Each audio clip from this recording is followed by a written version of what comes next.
ஆதிக்கம் செலுத்துகின்ற மொழி குயிலாக கூவி வந்தாலும் மயிலாக ஆடி வந்தாலும் மயங்கிடும். அன்னை தமிழுக்கு ஆவி தரவும் மயங்கிடும் என்ற வைர வரிகளை நெஞ்சில் நிறுத்தி என் தாய் தமிழையும் இங்கு அவையில் வீற்றிருக்கும் சான்றோர்களையும் வணங்கி இந்த நூல் வெளியீட்டு விழாவிற்கு எனது வாழ்த்துக்களை தெரிவித்துக் கொள்கிறேன். நான் அரசு மாதிரி மகளிர் மேல்நிலைப் பள்ளியில் 12ஆம் வகுப்பு படித்து வருகிறேன். எனக்கு முன்னோடியாக எனது தமிழாசிரியர் வீரராகவன் ஐயா விளங்குகிறார்.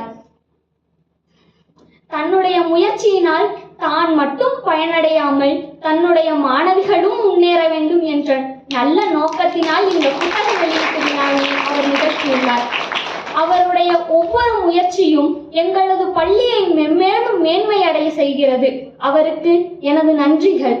இந்த புத்தக வெளியீட்டு விழாவை ஒருங்கிணைத்த நிலா முற்றத்திற்கும் தங்கம் மருத்துவமனைக்கும் எனது நெஞ்சார்ந்த நன்றிகளை தெரிவித்து எனது உரையை முடித்துக் கொள்கிறேன். நன்றி, வணக்கம்.